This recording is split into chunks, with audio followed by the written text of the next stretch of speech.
These are the 7 mistakes that make your color grading look cheap, amateur and instantly turn off your viewer. And I've made every single one of them, so you don't have to. If you don't know me, my name is Max and I've been editing and grading for more than 10,000 hours, from music videos, concerts, nightclubs, documentaries, YouTube. And trust me that these small mistakes are what's separating just content from cinema. Have you ever looked at your footage and thought, why doesn't mine look like the movies? Well, let's fix that today in this video in less than 10 minutes. Mistake number 1. Skipping the foundations. Most editors rush straight into the LUTs, the presets and the film looks before even learning how the tools inside of their program works. That's like trying to write poetry before you have learned the alphabet. At least you need to learn these 3 things: the scopes, how to read the waveform, and how the notes actually work. At this point, after this amount of videos that I've done, you should probably already know that DaVinci Resolve is the best weapon out there to edit and especially color grade, but only if you know how to use it. You need to start mastering primary wheels for balance, curves for precision, and scopes for accuracy. Because you can't be creative unless you are consistent throughout every single project. And if that line hits you a little too hard, good. That's the mission. Mistake number 2. Bad white balance.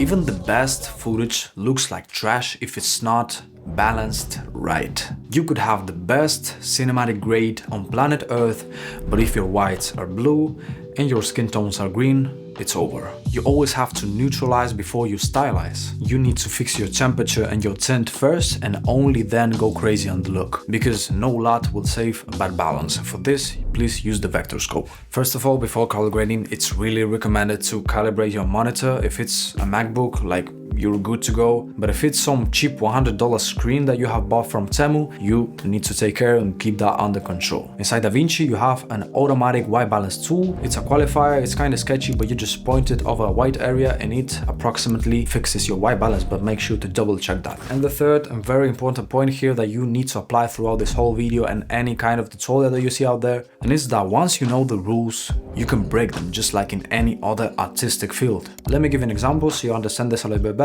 Your video is in the middle of a snowy mountain and it's literally begging you to make it as cold as you can get without breaking the footage, obviously. On the other hand, if you are in the middle of the desert, maybe you should just crank up the yellows. But without exceptions, the base of every single video that you make should have a clean, balanced and professional image, especially if you are a beginner. Mistake number 3.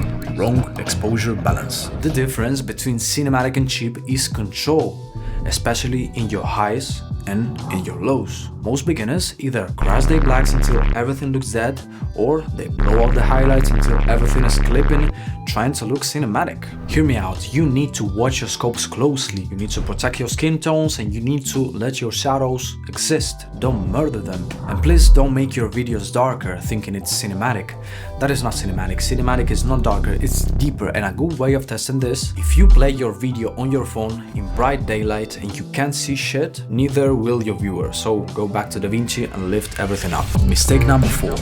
Overgrading. Here's a hard truth. 90% of so-called cinematic grades look even worse than the original gray logarithmic footage. I'm always saying this, simpler is better. So color grading is about subtraction, it's not about addition. So you just need to reduce as much as you can your node tree.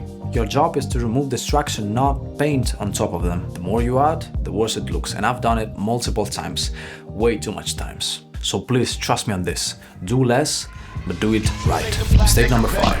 Overusing LUTs. Let's talk about the nemesis of every beginner editor. I get it. They're fast, they're easy, they're convenient, and they feel professional. But they are also someone else's homework that you are copying. A LUT is made for that creator's lighting, that creator's camera, and that creator's story. So when you download it and you put it on your own footage, it's like wearing someone else's glasses. You don't see shit and everything is distorted. We are almost in 2026, so please stop using LUTs. The worst part is that you can't even control them, you can't even modify them. I'm really encouraging you to use power grades instead. Those will teach you how to work and you will actually learn and improve. That's how I did it, just by stealing other people's power grades. And when you start learning and when you start improving, that's exactly where your style begins to form. Mistake number 6. Ignoring color separation. Netflix in Hollywood and a trendy film look emulation that you see everywhere is not made by the saturation of colors, it's made by the separation of them. Your highlights, your mids and your shadows should live in their own separated world. Warm skin, cool shadow, balanced mids. That is what you need, and that is what's giving your image that realism, that dimension and that depth you're looking for. Think of it like music. The contrast between notes creates harmony, so if your video is totally orange, nothing feels real there. Do you remember the desert example? Instead of making everything yellow, just turn the shadows red, make your highlights a little bit yellowish and make the mids a little bit cooler so you have a little bit of contrast in your image. And that's exactly how I went from this into this. A lot better. Mistake number 7, forgetting story and emotion. Here is the part that most colorists completely forget. Color is your biggest emotional trigger. Every hue tells a story. Blue isolates, red intensifies, and green unsettles everything. If your color doesn't match your story, then your grading is just pure decoration. It's not inside of that layer of emotions and feelings. Don't just make it look good, make it feel right. And that, my friend, is the real difference between a YouTuber and a cinematographer. Those were the 7 mistakes that make your video look like Instagram stories Rio de Janeiro filter. Fixing even 1 or 2 of these will instantly level up your craft. And over the next 2 weeks, I'm going straight into this. I'm dropping a bunch of videos deep into color science and pouring out all my knowledge that I have inside of this hat about color grading and everything related to that. So make sure you are subscribed if you don't want to miss out. This is the biggest job ever made on this channel and in my life personally. I have literally given up on everything else and I went full-time 100% only on this. And trust me, by the time we get to December, you will be color grading like a pro. So make sure to stay tuned. See you on the next one.